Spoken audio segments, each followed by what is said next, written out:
बंदन करो श्री गुरु चरण मुद मंगल आगार सेवत जय नर सुरति से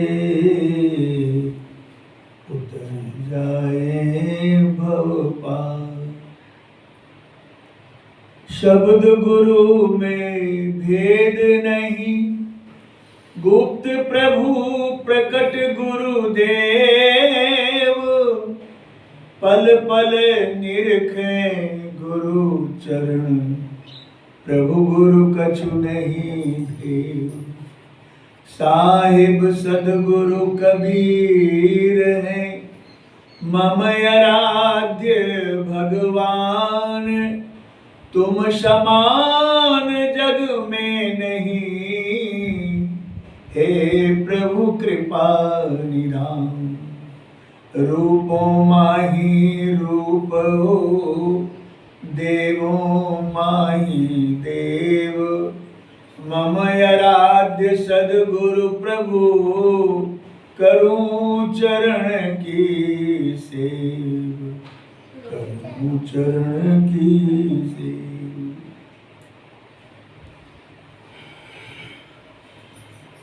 अध्यात्म पिपासु धर्म प्रेमी सज्जन वृंद माताएं बहनों,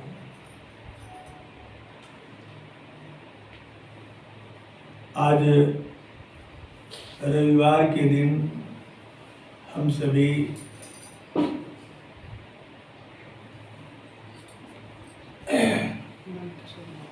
मास्टर श्री नंद किशोर बाबू के इस प्रसाल में बैठकर कुछ अध्यात्म चर्चा कर रहे हैं, सुन रहे हैं।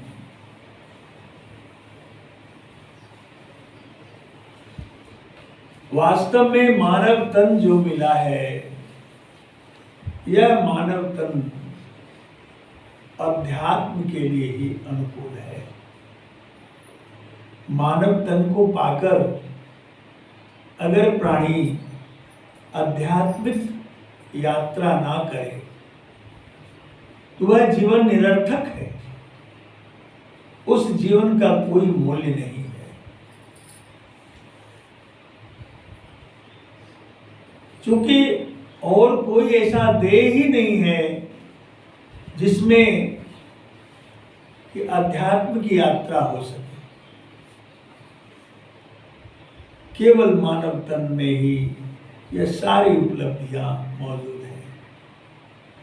अब सब कुछ पाकर भी मनुष्य अगर आध्यात्मिक यात्रा ना करे, आध्यात्मिक जीवन ना जिए तो उस जीवन का क्या फायदा। मनुष्य होकर भी पशुवत जीवन जिए तो ईश्वर के दरबार में उसे फिर पशु का योनि मिलता है। 84 लाख योनियों में उसी आत्मा को फिर भटकना पड़ता है।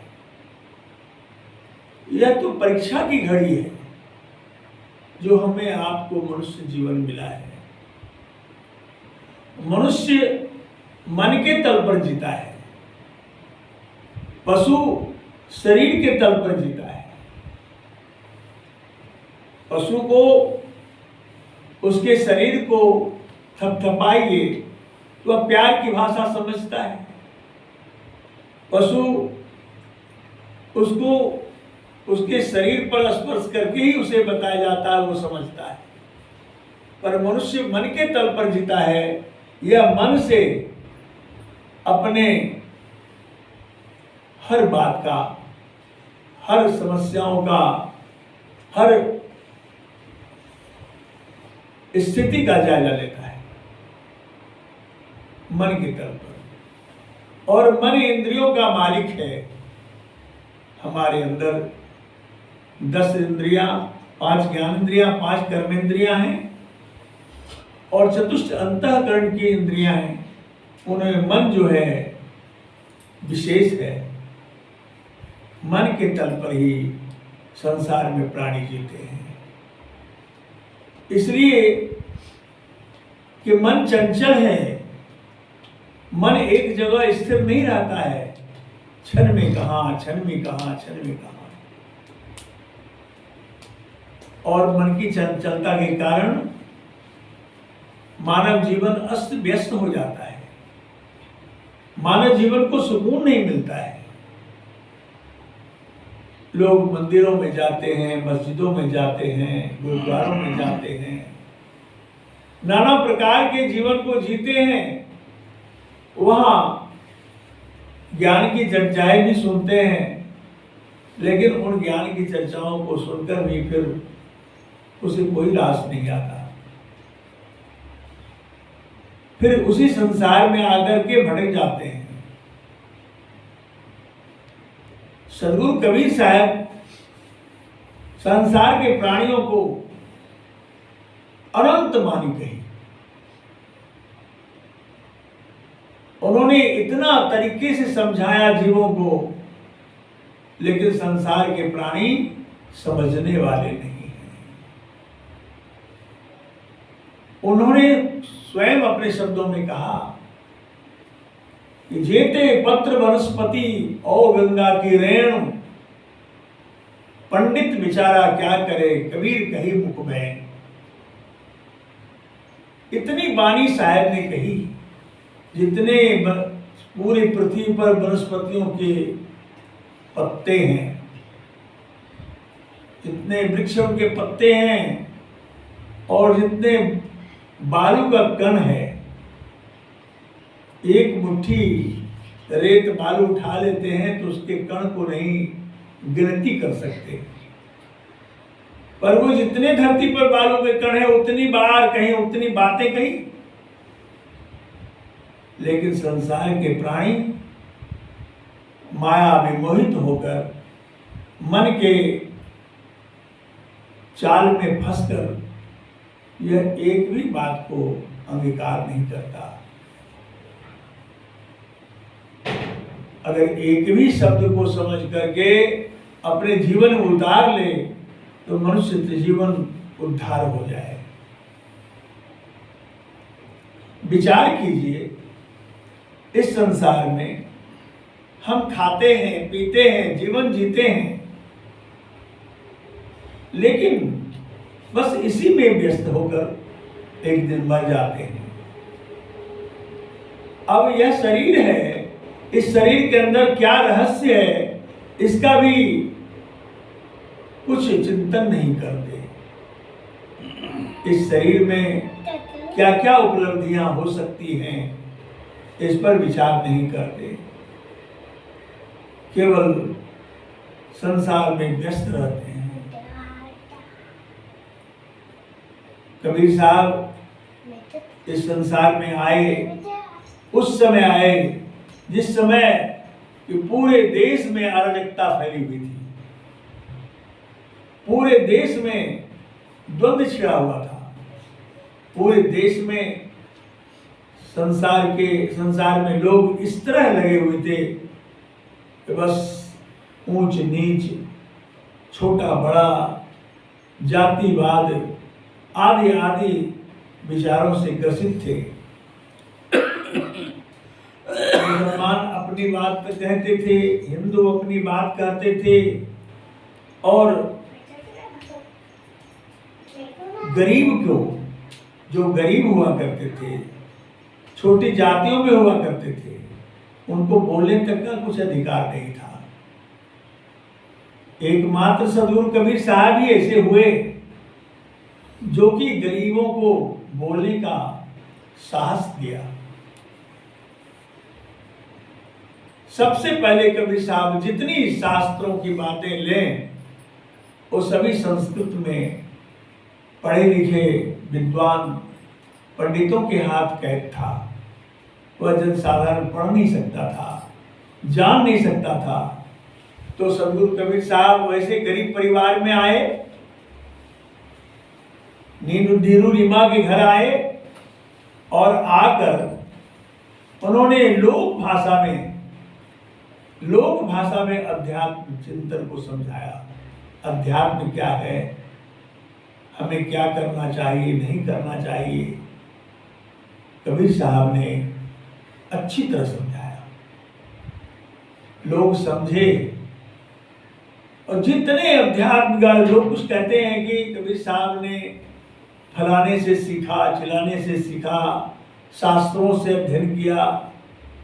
कबीर साहब ने तो कहा कि मसीह कागज छुयो नहीं, कलम गहो नहीं हाथ, चारों जुगन महात्म मुख ही जनाई बात। चारों युग के महत्व को मुख से बताया उन्होंने। कोई पाठशाला में नहीं गए, विद्या अध्ययन उन्होंने नहीं किया, उन्होंने मुख से सारी बातें बताई।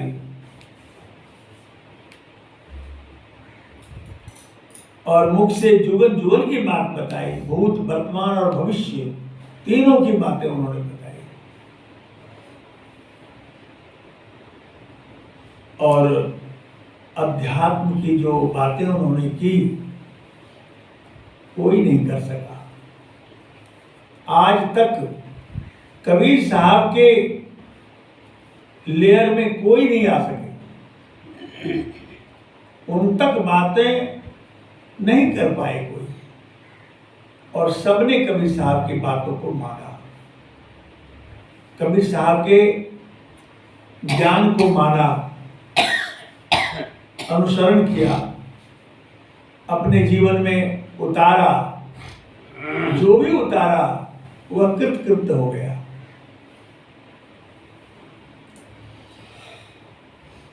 अभी पढ़ रहे थे प्रकाश बाबू,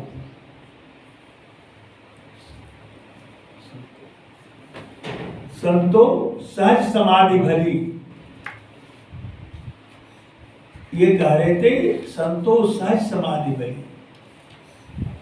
गुरु प्रताप जा दिन ते जागी, दिन दिन अधिक चली। कबीर साहब ने सहज समाधि की बात की।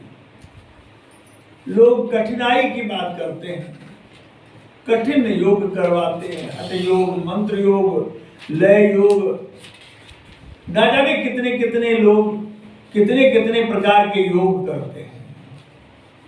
कबीर साहब ने कहा सहज समाधि भली, सबसे सुंदर सहज समाधि है। उसमें न कोई कष्ट है, न कोई समस्या है, सहज सहज में सारे काम होते हैं।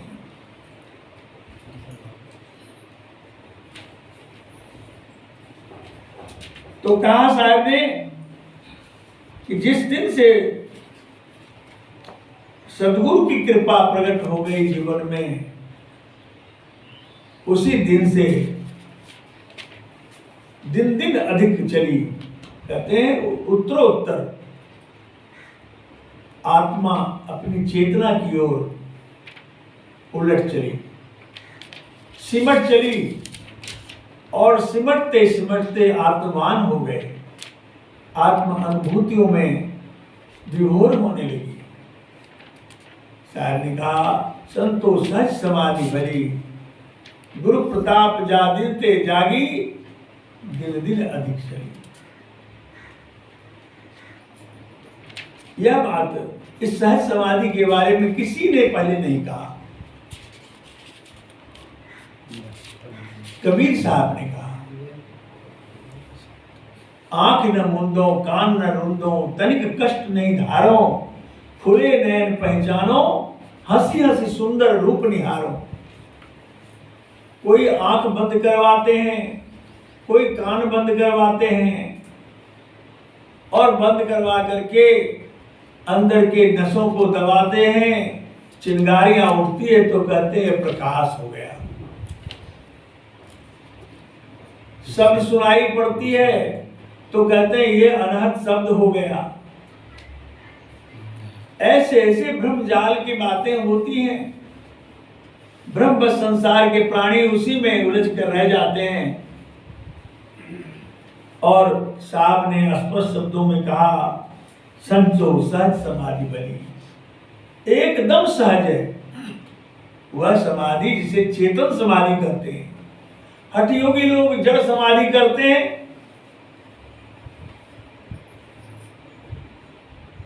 हठ योग के प्रणेता शिव जी हुए थे। शिव ने हठ योग का प्रयोग किया, हठ योग जीवन में लाया। अपनी प्राण शक्ति को खींचकर ब्रह्मांड में स्थिर कर और कुंभक करना हठ योग में आता है। उससे जो थोड़ी बहुत आध्यात्मिक शक्तियां उपलब्ध होती हैं तो उसके बाद वह जड़ समाधि कहलाता है और उसी समाधि में रह करके लोग सिद्धियों को रिद्धियों को उनका अनुसरण करते हैं और फिर बाह्य प्रदर्शन में अपने जीवन को फिर बिगाड़ देते हैं। फिर उनकी यात्रा अंतस की ओर से रुक जाती है। आए दिन किया करते हैं लोग, आप देखते होंगे समाज में कोई महात्मा आए, जटाजूटधारी आए और मिट्टी उठा करके इससे हाथ से रगड़ करके और अबीर बना दिया, सिंदूर बना दिया। संसार में लोग प्रतिष्ठित होते हैं, कहते हैं अरे महाराज बहुत सिद्ध पुरुष हैं, और उनकी आत्मदर्शन नहीं, परमात्म दर्शन उनको प्राप्त नहीं है। केवल सिद्धियों में सम्मान विभूषित होने के बाद वह समझते हैं कि हमने सिद्धियां प्राप्त की। संसार के लोग उन्हें सम्मान भी करते हैं। यह आध्यात्मिक जीवन नहीं है। साहेब तो यहां कहते हैं जह जह डोलो सोई परिक्रमा, जो कुछ करो सो सेवा।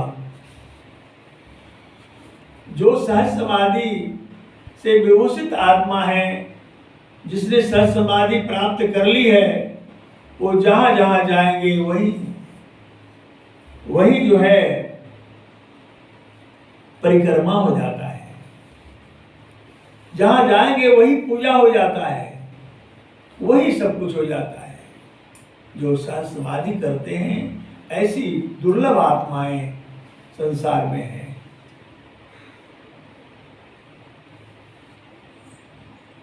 कहते हैं गिरह उजार एक सम लेखों, भाव मिटाओ दूजा।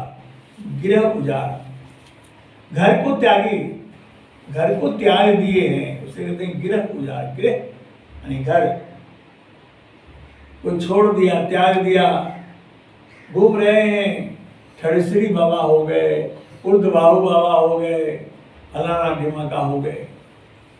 अब वो चारों तरफ घूमते हैं, कहते हैं ये गिरह उजार है। कहा कि उनको भी सहज समाधि वाले महान आत्मा जो होते हैं उन्हें भी सम्मान करते हैं और करना चाहिए। जो भी है सब ठीक है, पर जो सहज समाधि वाले होते हैं, जिसने सहज समाधि की है, वह दुर्लभ आत्मा इस संसार में सबसे विनम्र होते हैं। साहब ने ये बताया उनके अंदर से भाव मिटा होता है, दूजा द्वैत की भावना मिट जाती है, उच्च नीच का भेदभाव समाप्त हो जाता है। सहज समाधि वाले व्यक्ति जो महान आत्मा है, उनमें कोई ऊंच नीच का भेदभाव नहीं होता। साहब कहते हैं आंख न मूंदो, कान न रूंदो, तनिक कष्ट नहीं धारो, खुले नयन पहचानो, हंसी से सुंदर रूप निहारो। आंख मूंदने की आवश्यकता नहीं, कान रूंदने की आवश्यकता नहीं है। इस कान को बंद करने पर, जोर से दबाने पर स्वतः आवाजें होती है अंदर, वो अनहद नहीं है, भ्रामक है। आंख को दबाने से चिंगारियां निकलती हैं, वो दिव्य प्रकाश नहीं है। ये प्रक्रिया करके संसार में प्राणी से ठगते हैं लोग। साहब कहते आंख बंद करने की भी जरूरत नहीं है, कान को भी बंद करने की जरूरत नहीं है, खुली आंखों से देखने की जरूरत है। वह तो खुली आंखों से दिखता है। उसकी प्रक्रिया क्या है? उसकी प्रक्रिया सहज समाधि है, सहज योग है, सहज भक्ति है, सहज साधना है। उसमें तनिक कष्ट करने की आवश्यकता नहीं है।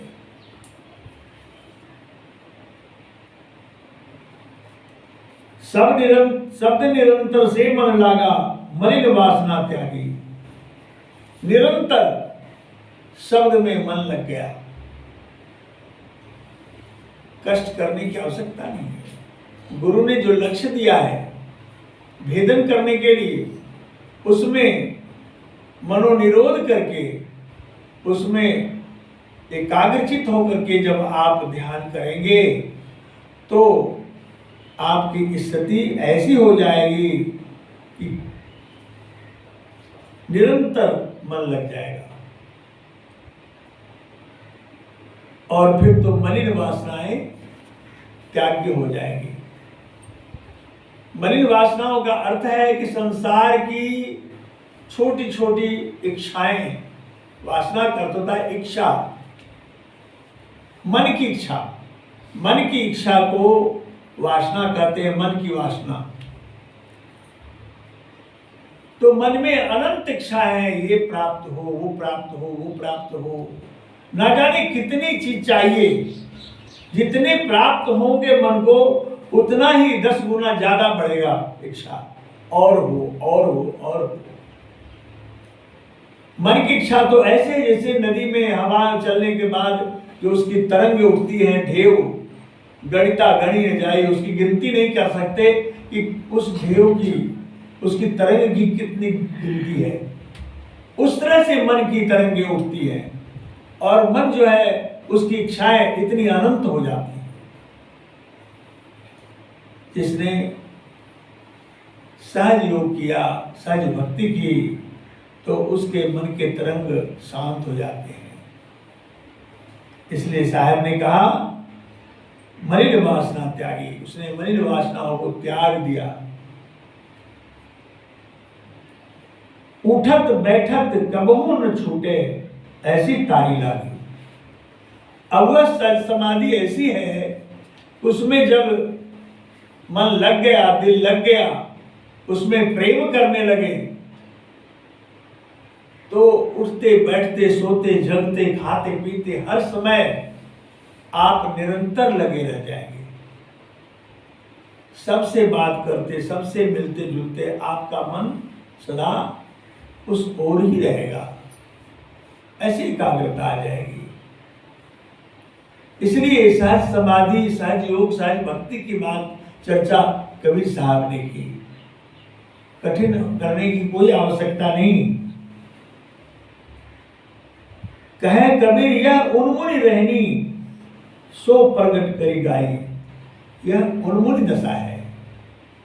यह दशा को उन्मुनि दशा कहते हैं। सबके साथ रहते हुए, सब में मिलते जुलते, रल मिल करके रहते हुए भी आप उसमें नहीं हैं। आप उनसे विमुक्त हैं। इसको कहते हैं उन्मुक्त दशा, उन्मुनि दशा।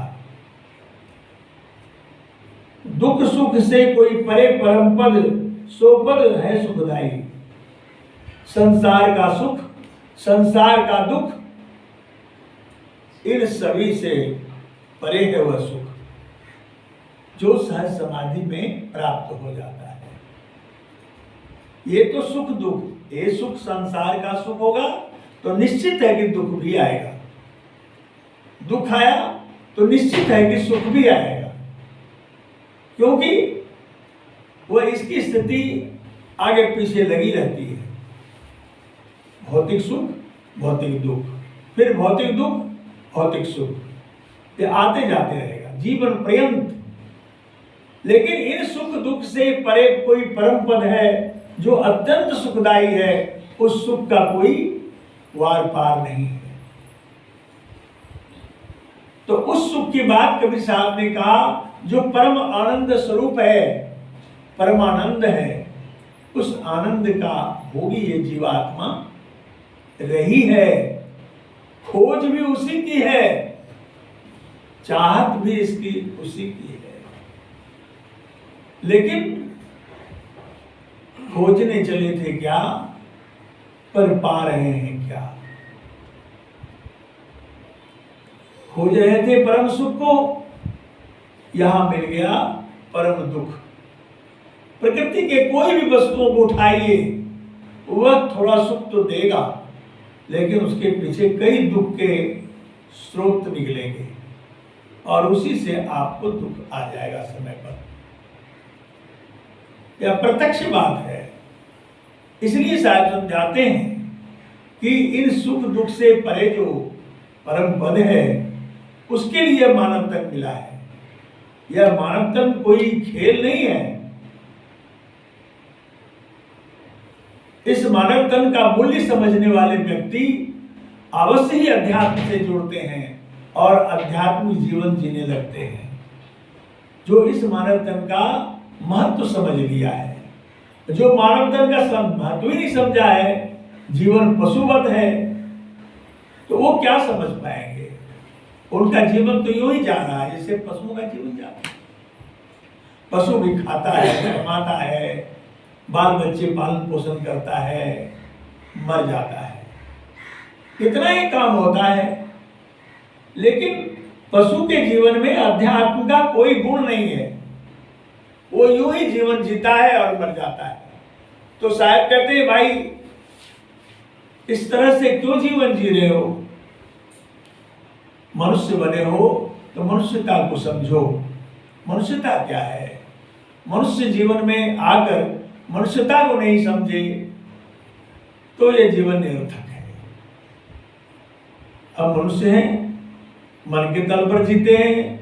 मन की स्थिति क्या है, मन के परे क्या है, इन बातों को जानना मनुष्य जीवन में अति आवश्यक है। मन के चंगुल में रह जाना, मर जाना तो बेकार है। मन को समझकर मन को अपने अधीन कर लेना यह मनुष्यता है। इसी को मनुष्यता कहते हैं। इसलिए मन पर विजय प्राप्त करना ही मनुष्य का सबसे परम धर्म है और आत्मान हो जाना और आत्मा में परमात्मा का अनुभव प्राप्त करना, यही मनुष्य जीवन का सबसे बड़ा लक्ष्य है, प्रधान है। पर हो क्या गया है कि मनुष्य जीवन पा करके इसको सेकेंडरी कर दिया है, इस लाइफ को सेकेंडरी बना दिया है और प्रधान क्या बना दिया है? भौतिक उपलब्धियां, भौतिक सुख, भौतिक जीवन, भौतिक मनोरंजन, मन का आनंद, मन का रंजन, ये प्रधान हो गया है। जो इन बातों से ऊपर उठना हमें चाहिए। इसलिए हम सब जो है यही आकांक्षा रखते हैं कि भाई अपने जीवन को समझाइए और सद्गुरु के ज्ञान को समझिए और भक्ति पक्ष में आइए, फिर मानव तन मिलने वाला नहीं है। घटते घटते अगर आध्यात्मिक यात्रा करने लगे तो मानव जीवन का जमानत भी तो न जब्त होगा। मानव जीवन फिर से मिले उतना तो संस्कार बना लें, उतना संस्कार बना ले कि फिर से मनुष्य जीवन प्राप्त करके बचे हुए कार्य को पूरा कर सके। ये आवश्यक है। हमारा आध्यात्मिक लक्ष्य पूर्ण नहीं हो पाया तो कम से कम इतना हो कि फिर आगे जन्मों में हम अध्यात्म के लक्ष्य को प्राप्त कर लें। इतना भी तो हो सकता है। परमात्मा ने इतना सा तो जरूर छूट दिया है। तो जो सद्गुरु के शरण में रह करके अपने जीवन में ध्यान साधना करके, भक्ति करके, ध्यान साधना केवल बैठ करके ध्यान करने से नहीं होता। साधना किसे कहते हैं? साधना कहते हैं व्यवहारिक जीवन की कुशलता को। साधना क्या है? व्यवहारिक जीवन में आप अपने विचार को कहां तक मोड़ पाया कि खाली 10 मिनट ध्यान करते हैं, 20 मिनट ध्यान करते हैं, आधा घंटा बैठ के उगते हैं और फिर वहीं का वहीं है, जहां पहले थे वहीं का वहीं है। उतनी ही ईर्ष्या है, उतना ही द्वेष है, उच्च नीच का भेदभाव है, तो वो तो वहीं का वहीं रह गए। उनका जीवन बदलने वाला फिर नहीं।